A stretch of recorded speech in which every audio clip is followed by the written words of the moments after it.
সাহারা মরুভূমিতে রয়েছে পুরো একটা দেশের গুপ্তধন। আর এই গুপ্তধন পাওয়া ছিল একটি ছেলের স্বপ্ন। সে বহু বছর ধরে এই গুপ্তধন খোঁজার কাজে লেগে রয়েছে। সাথে দেশে ছড়িয়ে পড়েছে এমন এক বেনামের মহামারী যা কেড়ে নেয় বেশিরভাগ মানুষের জীবন। আর এই মহামারী ইচ্ছে করে নিয়ে আসা হয়েছে সামান্য কিছু পয়সার লোভে। এই পরিস্থিতিতে ছেলেটির স্বপ্ন কি পূরণ হলো? সে কি পেল সেই সিভিল ওয়ারে লুকিয়ে রাখা সেই গুপ্তধন? তো চলো ঘুরে আসি সাহারা মরুভূমি থেকে, যেখানে নাকি লুকিয়ে আছে সেই গুপ্তধন, সাথে এই মহামারী রোগের সূত্র। তো গল্পের শুরুতে আমাদেরকে 1965 সালের ভার্জিনিয়ার ঘটনা বলা হয়। এই সময় আমেরিকাতে সিভিল ওয়ার চলছিল, আর এই যুদ্ধ তার শেষ পর্যায়ে ছিল। আর কনফেডারেট স্টেট অফ আমেরিকা, মানে যাকে সৌদি বলা হয়, এখানকার সেনারা নিজেদেরকে মূল্যবান খাজানা নিয়ে দেশের বাইরে যাচ্ছে। সেনা জওয়ানরা খাজানা বাক্সের মধ্যে ভরে তারা সেগুলিকে এক বড় লোহার ক্লারশিপে ভরে রাখছে। এই ক্লারশিপে নর্থের সেনারাও গুলি চালায়। তারা কোনো মতে এই খাজানা নিয়ে এখান দিয়ে বের হতে দিতে চায় না। তারপর সাউথের সেনা ক্যাপ্টেন টম ক্লারশিপকে জলে নামিয়ে দেয়, আর ক্লারশিপ থেকেও গুলি ছোড়া হয়। কিছুক্ষণ পর গুলি ছোড়া বন্ধ হয়ে যায়, অন্ধকারের সুযোগ নিয়ে ক্লারশিপকে বাইরে নিয়ে যাওয়ার জন্য। অন্যদিকে দেখানো হয় আমেরিকার লাগোর শহরে হুয়ের ডক্টর ইবা তার এক সাথী ফ্র্যাঙ্কের সাথে এখানে খুব গতিতে ছড়ানো একটা রোগের ব্যাপারে জানতে এসেছে। সে এখানে একটা ছেলেকে পরীক্ষা করে। দেখা যায় ছেলেটার মুখে অনেকগুলো ঘা হয়ে গেছে। ছেলেটার মা বলে কিছুদিন আগে ওর বাবার সাথে মালি গেছিল, তারপর থেকে ওর অবস্থা এরকম হয়ে গেছে। তারপর ডক্টর এবা বেরিয়ে আসে। তারপর সে ফ্র্যাঙ্ককে বলে আমাদের মালি যেতে হবে এই রোগের সোর্স জানতে, যে মালি এখন সিভিল ওয়ারে ফেসে রয়েছে। এরপর ডক্টর এবা পৌঁছে যায় মালি এই ছেলেটির বাবাকে দেখতে। সেখানে গিয়ে সে দেখে সে ছেলেটির বাবা মারা গেছে একই রোগে। এরপর এবা এই লোকটি ব্লাড স্যাম্পল নেওয়ার জন্য গাড়িতে কিছু জিনিস নিতে যায়। ঠিক এমন সময় তার উপর একটা মুখ ঢাকা লোক হামলা করে দেয়। তারপর এবা কোনো রকমে নিজেকে বাঁচিয়ে সমুদ্রের ধারে দাঁড়িয়ে থাকা দুজন লোকের কাছে সাহায্য চায়, আর সেই লোক দুটিও এবার উপর হামলা করে দেয়। তারপর সেই লোকটি এসে এবাকে চাকু মারতে যাবে, এমন সময় সমুদ্রের মধ্যে থেকে একটি লোক উঠে তাদেরকে মেরে এবাকে বাঁচিয়ে নেয়। কিছুক্ষণ পর যখন এবার জ্ঞান ফেরে সে দেখে সে কোনো একটা শিপে রয়েছে, আর এই শিপ মারিন কোনো এক অর্গানাইজেশনের দ্বারা সমুদ্রের মাঝখান থেকে খাজানা আর দামি জিনিসপত্র খোঁজার কাজ করে। যাই হোক, তারপর এবার এই শিপে কাজ করা আলজাডিনো নামের একটি লোকের সাথে পরিচয় হয়, সাথে এই শিপের মালিকের সাথেও পরিচয় হয়। তারপর সে দেখে ডার্কবিট নামের সেই লোকটি যে এবার জীবন বাঁচিয়েছিল, সে সমুদ্রের মাঝখান থেকে একটা পুরানো রাজার কফিন নিয়ে বাইরে আসছে। তারপর শিপের মালিক জেমস ডার্ককে বলে আমাদের এই কফিনটি লাগোর মিউজিয়ামে ডিসপ্লে করতে হবে। রাতে সেখানে পার্টি রয়েছে, সেখানেই আমরা এটিকে ডিসপ্লে করব।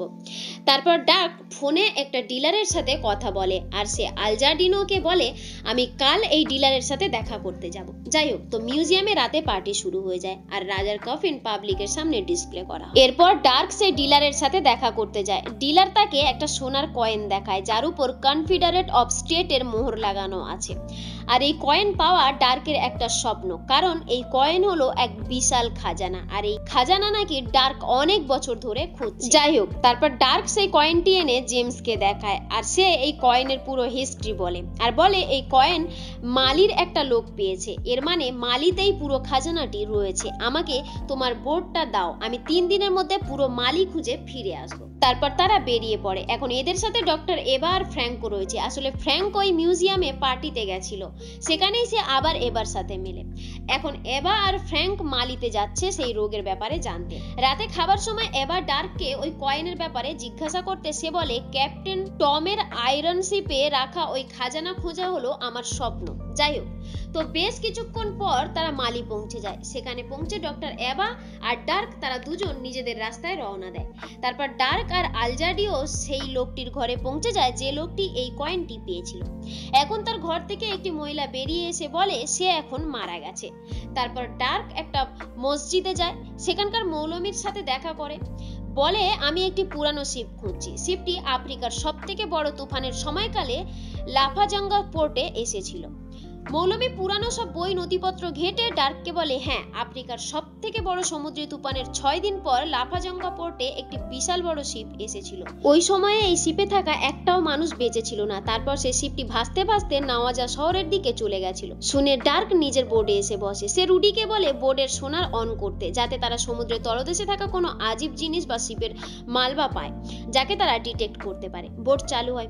কিছু দূর যাওয়ার পর রবিডি কম্পিউটারে নদীর মধ্যে কিছু একটা দেখতে দেখতে পায়। ডার্ক বোর্ড থামায়। আলজাডিও বায়োসেন ডিভাইস বের করে চেক করে। তারা বায়োসেন ডিভাইসে রেড সিবাল দেখে। ডার্ক বলে, আশ্চর্য ব্যাপার, বয়ে যাওয়া নদীর তাজা জলে রেড সিবার তো থাকার কথা নয়।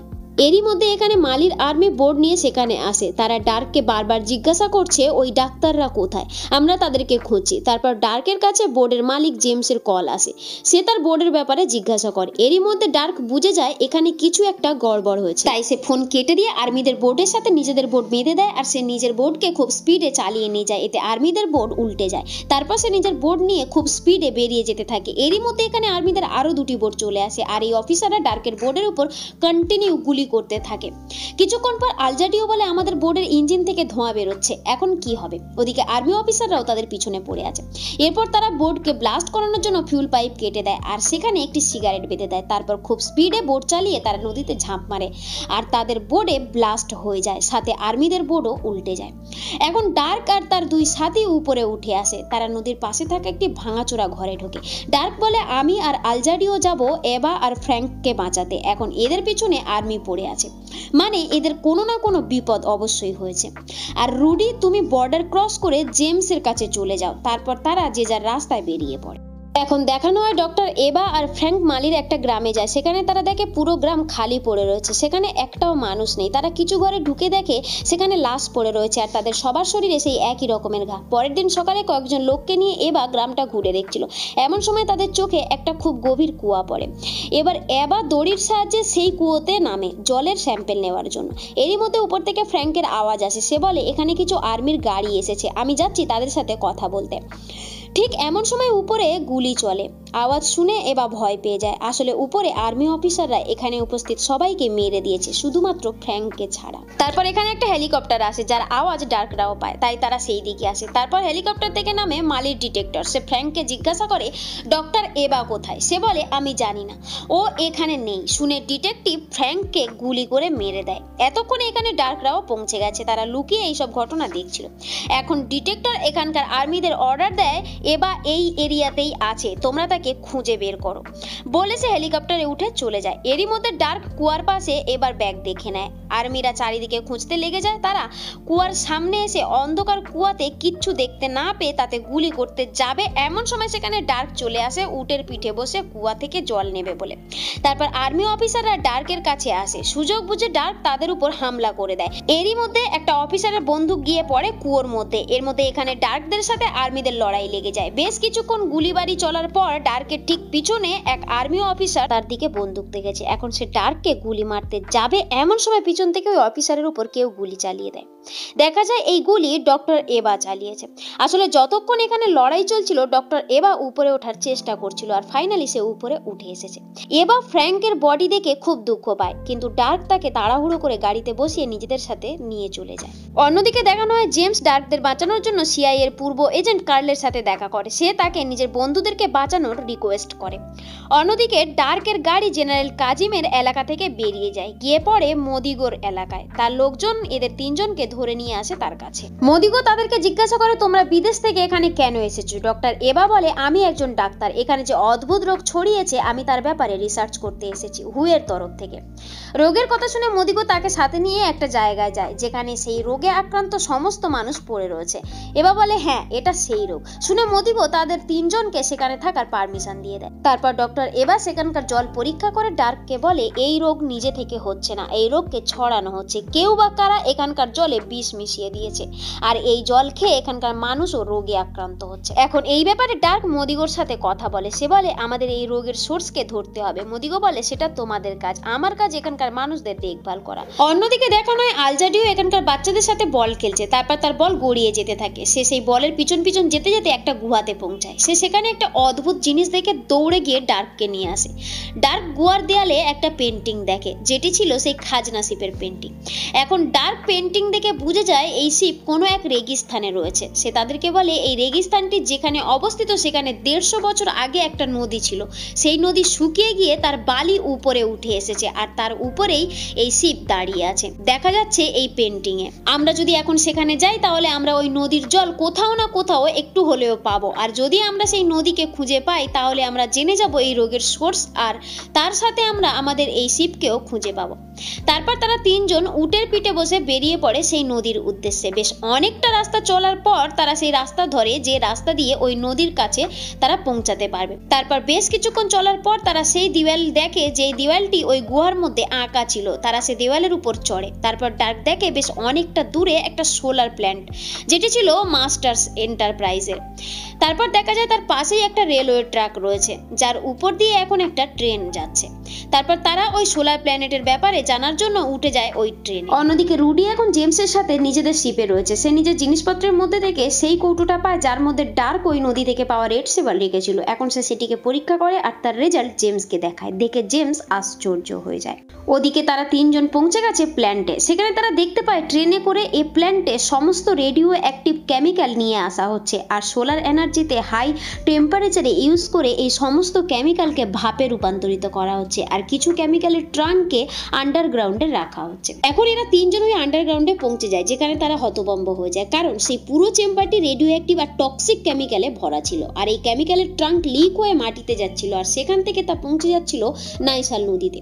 তো এখন তিনজন এখান থেকে চলে যাচ্ছিল। ঠিক এমন সময় সেখানে মার্সার তার লোকজন নিয়ে পৌঁছে যায় আর তাদেরকে ধরে ফেলে। অন্যদিকে রুডি আর জেমস সেই টেস্টিং রেজাল্ট নিয়ে পৌঁছে যায় আমেরিকান আম্বেসিতে। সেখানে তারা এক অ্যাম্বাসেডারের সাথে দেখা করে। তারা তাকে বলে ওই কেমিক্যাল নাইসাল নদীতে মিশছে আর কিছু সময়ের মধ্যে তা নিউ ইয়র্ক সিটিতে পৌঁছে যাবে, কিন্তু সে জেমসদের কথাতে খুব একটা মনোযোগ দেয় না। অন্যদিকে মার্সার ডক্টর এভাকে বলে এটা হাইটেক সোলার প্ল্যান্ট, এখানে আমরা সমস্ত খতরনাক কেমিক্যালকে ভাপে পরিণত করি। ডক্টর এভা বলে এটা কোনো হাইটেক সোলার প্ল্যান্ট নয়, এটি এখন বরং টক্সিক কেমিক্যালের ডাম্পিং গ্রাউন্ড তৈরি হয়ে গেছে, আর এখানকার সব কেমিক্যাল আন্ডারগ্রাউন্ড থেকে নাইসল নদীতে পৌঁছাচ্ছে, যার কারণে নদীর জল বিষাক্ত হচ্ছে।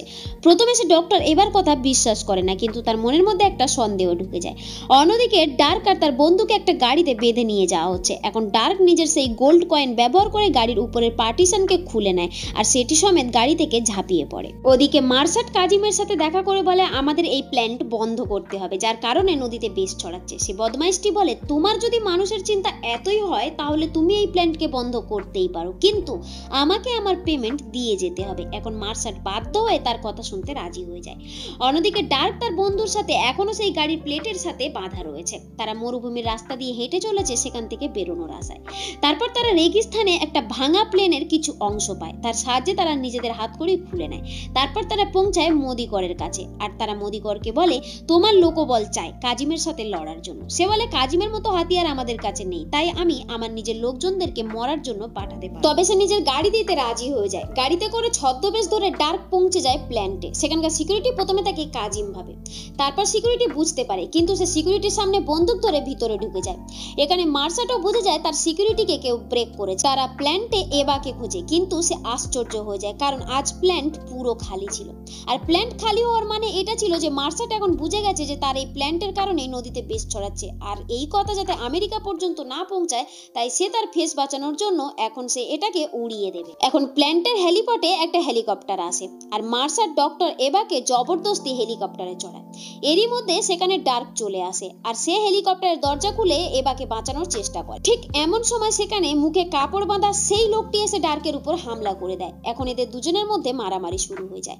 এরই মধ্যে কোনো রকমে এভা নিজেকে ছাড়িয়ে হেলিকপ্টার থেকে নিচে ঝাঁপ মারে। এখন ডার্ক আর এভা দুজনে মিলে সেই লোকটির সাথে লড়ে। অন্যদিকে আলজাডিও বিস্ফোটককে খুঁজে নেয়। এর সাহায্যে প্ল্যান্টের তাপমান বাড়িয়ে ব্লাস্ট করানোর জন্য এটা রেখেছিল। এখন মার্সাট হেলিকপ্টারে বসে সেখান থেকে বেরিয়ে গিয়ে সে সব সোলারকে সূর্যের দিকে ঘুরিয়ে, যার কারণে প্ল্যান্টের টেম্পারেচার খুব স্পিডে বাড়তে থাকে। আর যে ট্যাঙ্কের মধ্যে বিস্ফোটক ছিল সেটিরও হালচাল শুরু হয়ে গেছিল। এখন সে ফাটার জন্য প্রস্তুতি নিচ্ছিল। এখন আলজাডিও কোনো রকমে সেই ট্যাঙ্ককে কেটে তার মধ্যে থেকে বিস্ফোটক বের করে নিয়ে সে সেখান থেকে ঝাঁপ দেয়। এখন তাপমান বেড়ে যাওয়ার কারণে সব ট্রাঙ্ক আগুনের মধ্যে পড়ে যায়, কিন্তু সেখানে ব্লাস্ট হয় না, কারণ বিস্ফোটক আলজাডিও বের করে নিয়েছে। ওদিকে মার্সাটও হেলিকপ্টারে বসে দেখে সেখানে ব্লাস্ট হয়নি, তারপর হেলিকপ্টারে করে সেখান থেকে বেরিয়ে যায়। অন্যদিকে ডার্কের সাথে যার মারামারি হচ্ছিল, সুযোগ পেয়ে ডার্ক হেলিকপ্টার থেকে তাকে ধাক্কা মেরে ফেলে দেয়। এখন একটা গাড়িতে করে তারা তিনজন বেরিয়ে পড়ে। তারপর তারা সেই দেওয়ালের পাশ থেকে যাচ্ছিল, এমন সময় সেখানে কাজিম হেলিকপ্টারে করে আসে। সে ডার্কের গাড়ির উপর গুলিবারি করতে লাগে। এখন তারা তার হাত থেকে বাঁচার জন্য নিজেদের সাথে করে নিয়ে আসা সেই বিস্ফোরক দিয়ে ব্লাস্ট করায়, দেখে কাজিম টান নিয়ে নেয়। এখন যখন তারা ব্লাস্ট করতে করতে এগিয়ে যাচ্ছিল, তারা দেখে একটা অদ্ভুত জিনিস। এটা ছিল একটা লোহার শিপ। আসলে এটা ছিল সেই খাজনা ভরা শিপটি যেটির খোঁজ এত বছর ধরে ডার্ক করছিল। তো এখন এরা তিনজন সেই শিপের মধ্যে লুকিয়ে পড়ে। কাজিমও এর উপর গুলিবারি শুরু করে দেয়, আর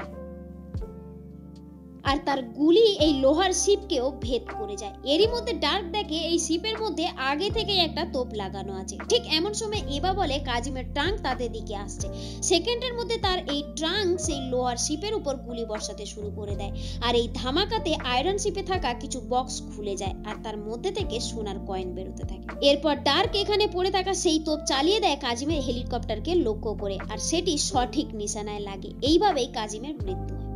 কাজিমের মৃত্যুর পর তার লোকজন প্রচন্ড ভয় পেয়ে যায়, আর তারা হাতিয়ার নিচে ফেলে দেয়। ডার্করা কিছু বুঝতে না পেরে বাইরে এসে দেখে সেখানে মদিগো আর তার সেনারা কাজিমের লোকজনদেরকে চারিদিক থেকে ঘিরে নিয়েছে। অন্যদিকে আমেরিকান এম্বাসির এক অফিসার জেমসের সাথে দেখা করে বলে মাজার্ট এই প্ল্যান্ট বন্ধ করে দিয়েছে। ওদিকে সিআই এর পূর্ব এজেন্ট কার্ল মাজার্টের ড্রিঙ্কে বিষ মিশিয়ে দেয়, যার কারণে সে মারা যায়। ওদিকে ডার্ক মদিগোর লোকজন মানে এই গ্রামের উন্নয়নের জন্য সেই খাজানা সেখানে ছেড়ে দেয়, আর এখন সে ডক্টর এবার সাথে খুব সুন্দর একটা বিচে সময় কাটাচ্ছে। আর এখন তারা দুজন একসাথে একটা নতুন জীবন শুরু করতে চায়, আর এরই সাথে এই সুন্দর গল্পটি সমাপ্ত হয়। তো বন্ধুরা, আজকে আমাদের গল্প কেমন লাগলো জানাতে ভুলবেন, আর আপনারা কেমন ধরনের গল্প শুনতে চান সেটাও জানাবেন। মিলছি পরের ভিডিওতে অন্য একটি দুনিয়া নিয়ে। ধন্যবাদ।